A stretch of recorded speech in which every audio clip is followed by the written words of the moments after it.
എന്തുകൊണ്ടാണ് SIR പ്രസക്തമായിട്ട് മാറുന്നത്? ഇതിൽ പങ്കാളികളാകാതെ മാറി നിൽക്കുന്നത് നമ്മുടെ പൗരത്വത്തെ പോലും ബാധിക്കാവുന്ന വളരെ നിർണായകമായ ഒരു ചുവടുവെപ്പായി വിലയിരുത്തപ്പെടുന്നതിനാൽ തന്നെ ഇതിനോട് കൃത്യമായി സഹകരിക്കുകയും ചെയ്യാൻ ശ്രദ്ധിക്കേണ്ട ഒരു സമയമാണ്. രാജ്യമൊട്ടാകെ സ്പെഷ്യൽ ഇന്റൻസീവ് റിവിഷൻ അഥവാ SIR എന്ന് പറയുന്ന വോട്ടർ പട്ടികയിൽ പേരു ചേർക്കുന്ന ജനാധിപത്യ പ്രക്രിയയുടെ ഭാഗമായിട്ടുള്ള പ്രവർത്തനങ്ങൾ നടന്നു വരികയാണല്ലോ.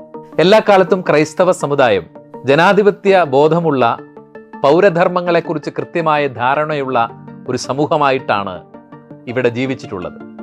അതുകൊണ്ട് തന്നെ ജനാധിപത്യ സംവിധാനത്തിലെ ഒരു പൗരന്റെ ഏറ്റവും പ്രധാനപ്പെട്ട അവകാശവും കടമയുമെന്ന് നിസ്സംശയം പറയാവുന്ന സമ്മതിദാന അവകാശത്തെ വിനിയോഗിക്കുന്നതിൽ നിർണായകമായി വരുന്ന ഈ SIR രജിസ്ട്രേഷന് ക്രൈസ്തവ സമുദായ അംഗങ്ങൾ എല്ലാവരും അതിനോട് സഹകരിക്കണമെന്ന് സ്നേഹബുദ്ധിയ ഓർപ്പിക്കാൻ ഈ ഒരു അവസരത്തിൽ ആഗ്രഹിക്കുകയാണ്.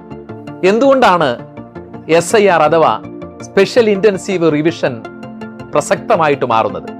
പ്രതിപക്ഷ പാർട്ടികൾ പല ആരോപണങ്ങൾ ഇതിനെക്കുറിച്ച് ഉയർത്തുന്നുണ്ടെങ്കിലും ഇന്ത്യയിലെ സമ്മതിദാന അവകാശമുള്ള പൗരന്മാരെ കണ്ടെത്തുന്നതിൽ വളരെ നിർണായകമാകാവുന്ന ഒരു സംവിധാനമായി ഇത് മാറാനിടയുള്ളത് കൊണ്ട് തന്നെ ഇതിൽ പങ്കാളികളാകാതെ മാറി നിൽക്കുന്നത് ജനാധിപത്യ ബോധമുള്ളവർക്ക് ഭൂഷണമല്ല എന്നുള്ളത് നമുക്ക് മനസ്സിലാക്കേണ്ടതുണ്ട്.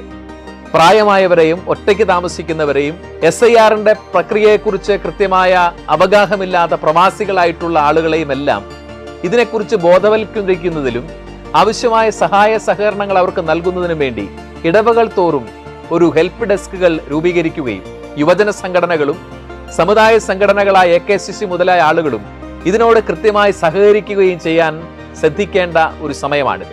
ഇപ്പോൾ കിട്ടുന്ന വിവരമനുസരിച്ച് ഡിസംബർ 4-ാം തീയതി തീരേണ്ടിയിരുന്ന SIR രജിസ്ട്രേഷന്റെ ഡെഡ് ലൈൻ ഡിസംബർ 11-ലേക്ക് ഗവൺമെന്റ് നീട്ടുകയും ഡിസംബർ 16-ന് അതിന്റെ കരടുരേഖ പുറപ്പെടുവിക്കുകയും ചെയ്യുകയാണ്. ഈ കരടുരേഖ പുറപ്പെടുവിക്കുന്നത് വളരെ കൃത്യതയോടുകൂടി പരിശോധിക്കുകയും അതിൽ പേര് ഉൾപ്പെടാത്ത ആളുകൾ തങ്ങളുടെ പേരുകൾ വോട്ടർ പട്ടികയിൽ ഉണ്ടാകുമെന്ന് ഉറപ്പാക്കാൻ ശ്രദ്ധിക്കുകയും ചെയ്യണം. 2002 വോട്ടർ പട്ടിക അടിസ്ഥാനമാക്കിയിട്ടാണ് SIR നടപടികൾ പുരോഗമിക്കുന്നത്. 2002 വോട്ടർ പട്ടികയിൽ ഉൾപ്പെട്ട് ഇപ്പോഴും അതേ സ്ഥലത്ത് തന്നെ വോട്ടറായി താമസിക്കുന്നവർക്ക് താരതമ്യേന എളുപ്പത്തിൽ എന്യൂമറേഷൻ ഫോം വിവരങ്ങൾ ചേർത്ത് കൊടുക്കാൻ സാധിക്കും. എന്നാൽ 2002 ശേഷം വോട്ടർ പട്ടികയിൽ പേരു ചേർത്തവർ 2002 പട്ടികയിൽ നിന്നും തങ്ങളുടെ മാതാപിതാക്കളുടെ വോട്ടർ പട്ടിക വിവരങ്ങൾ കണ്ടെത്തി തന്നിരിക്കുന്ന SIR ഫോമിൽ ചേർക്കേണ്ടതാണ്. അതുപോലെ തന്നെ 2002 വോട്ടർ പട്ടികയിൽ പേരുണ്ടായിരുന്നവർ വിവാഹം കഴിച്ചോ താമസം മാറിയോ പുതിയ സ്ഥലത്തെ വോട്ടർ പട്ടികയിലാണ് നിലവിലുള്ളതെങ്കിൽ പഴയ സ്ഥലത്തെ തങ്ങളുടെ വോട്ടർ പട്ടിക വിവരങ്ങൾ ഫോമിൽ ചേർത്ത് നൽകണം. 2002 വോട്ടർ പട്ടിക www.ceo.kerala.government.in എന്ന വെബ്സൈറ്റിൽ ലഭ്യമാണ്.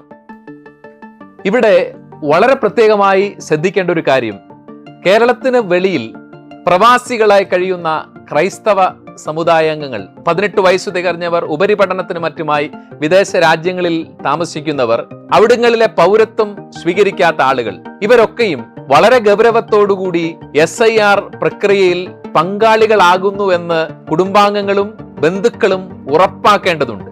ഒരുപക്ഷെ നമ്മുടെ പൗരത്വത്തെ പോലും ബാധിക്കാവുന്ന വളരെ നിർണായകമായ ഒരു ചുവടുവെപ്പായി വിലയിരുത്തപ്പെടുന്നതിനാൽ തന്നെ വളരെ ജാഗ്രതയോടുകൂടി ഈ ഒരു അവസരത്തെ നാം വിനിയോഗിക്കേണ്ടതാണ്.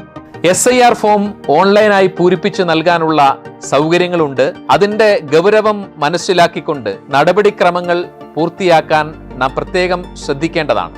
ജനാധിപത്യത്തിൽ പൗരബോധമുള്ള ഒരു സമൂഹം എന്ന നിലയിൽ വോട്ടവകാശം വളരെ പ്രധാനപ്പെട്ടതാണ് എന്ന് മനസ്സിലാക്കുകയും നിങ്ങളുടെ പേരുകൾ ഭാരതത്തിലെ ജനാധിപത്യ സംവിധാനത്തിൽ സമ്മതിദാനാവകാശമുള്ള പൗരന്മാരുടേതായിട്ട് രജിസ്റ്റർ ചെയ്തിട്ടുണ്ടെന്ന് ഉറപ്പാക്കാൻ ഈ ഒരു അവസരത്തിൽ ശ്രദ്ധിക്കേണ്ടതാണ്.